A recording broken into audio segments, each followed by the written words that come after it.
એક સંસ્કાર છે. ગોકર્ણ મહારાજ નામ ધારણ કર્યું. ગામની બહાર પાદરની બહાર બેસે, ભગવાનનું નામ લે, ધુંધુકારી પાપના માર્ગે. એક દિવસ આત્મદેવ મહારાજ પથારીમાં જાગી ગયા. મન વિચારે ચડી ગયું. ગોકર્ણ મહારાજ આયા. ગોકર્ણ મહારાજે કહ્યું, પિતાજી શેની ચિંતા છે? આત્મદેવે કહ્યું, મને તારા ભાઈની ચિંતા છે. તો ગોકર્ણ મહારાજે કહ્યું, હવે પિતાજી આ ઘરમાં રહેવા જેવું નથી, પાપ વધી ગયું છે, ઘરનો ત્યાગ કરી દો.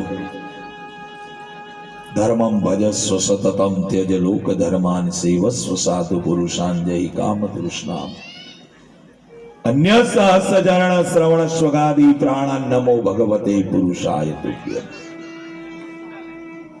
છોડી દો ઘર, જંગલમાં જાઓ, ભગવાનનું તપ કરો, અને તપ કરતા કરતા દેહ છૂટી જશે. ભગવાનનું ભજન કરતા કરતા દેહ છૂટી જશે તો મુક્તિ મળી જશે. જાઓ. તો આત્મદેવ મહારાજ જંગલમાં નીકળી ગયા. અને ભાગવતજીમાં બતાવ્યું કે આત્મદેવ મહારાજ 2 વાર જંગલમાં ગયા, વનમાં 2 વાર ગયા.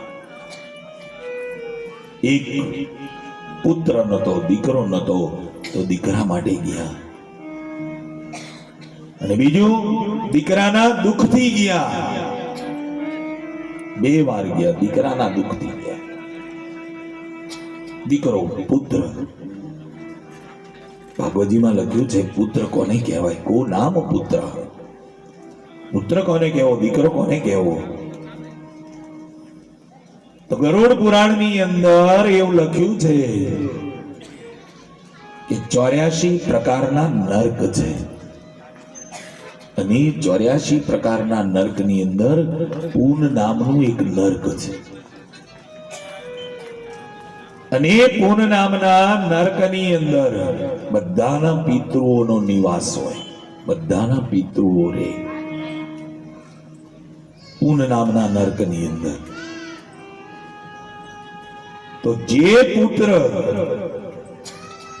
પૂન નામના નર્કમાંથી 7 પેઢીને તારે, એનું નામ પુત્ર કહેવાય, એને દીકરો કહેવાય. કઈડા ઘરમાં મૂકી આવે એને દીકરા ના કહેવાય,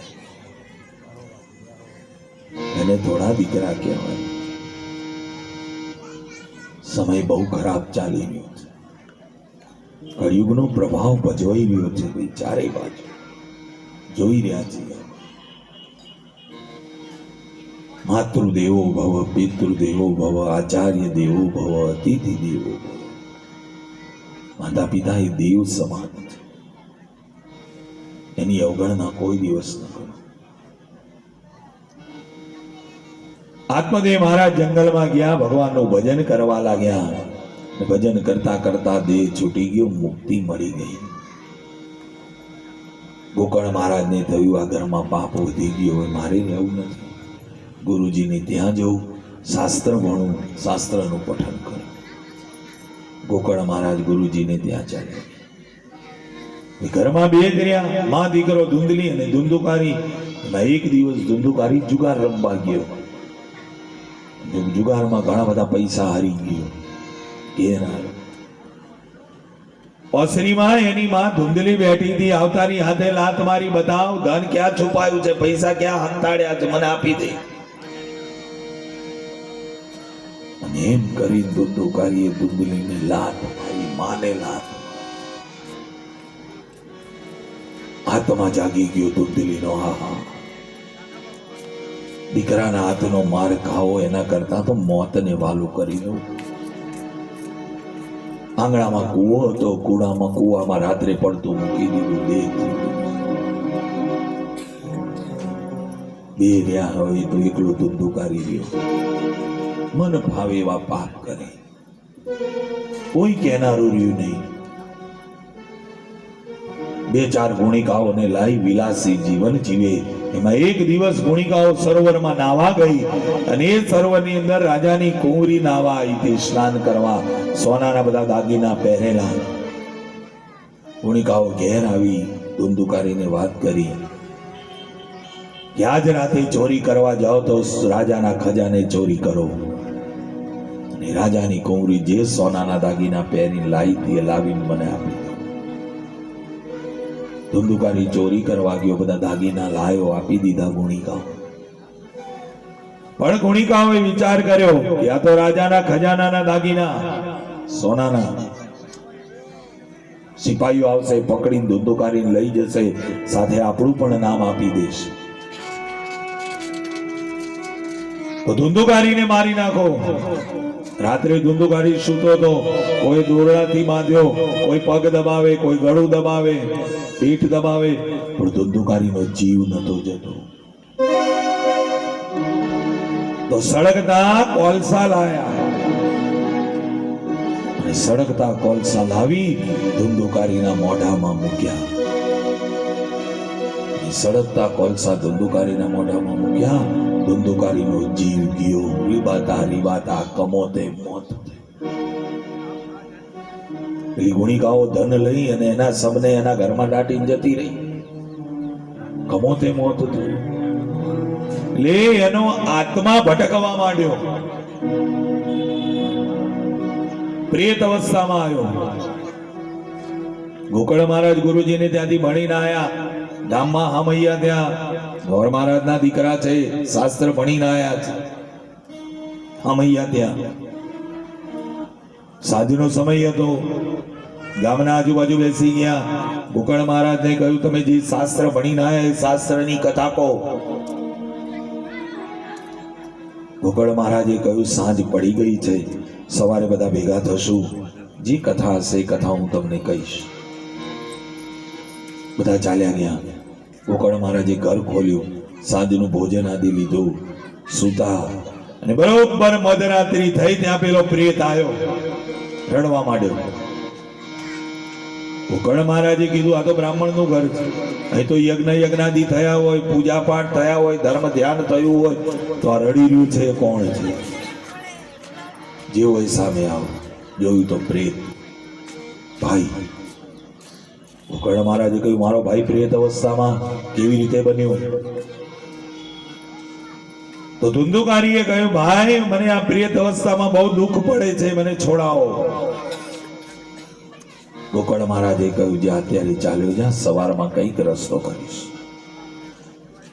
ગોકળ મહારાજ સવારમાં બ્રહ્મ મુહૂર્તમાં જાગૃત થયા. સ્નાન આદિ પરવારી ભગવાનના દીવા બત્તી કર્યા અને સૂર્યનારાયણ ભગવાનને જળ ચડાવ્યું.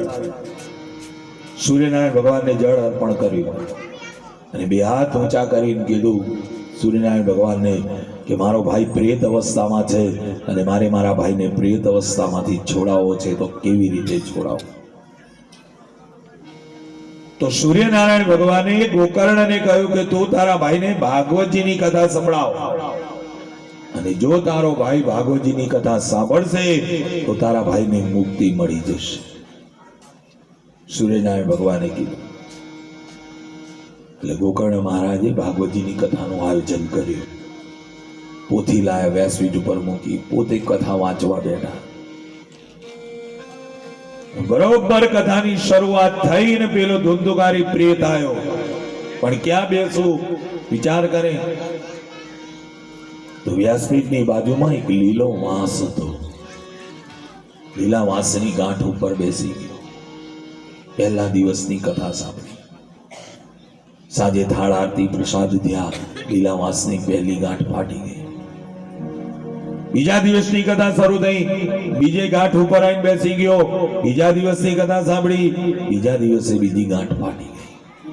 ત્રીજા દિવસે ત્રીજી, ચોથા દાડે ચોથી, પાંચમા દાડે પાંચમી, છઠ્ઠા દાડે છઠ્ઠી, અને સાતમા દિવસે આખો વાંસ ફાટ્યો અને એમાંથી દિવ્ય સ્વરૂપ પ્રગટ થયું.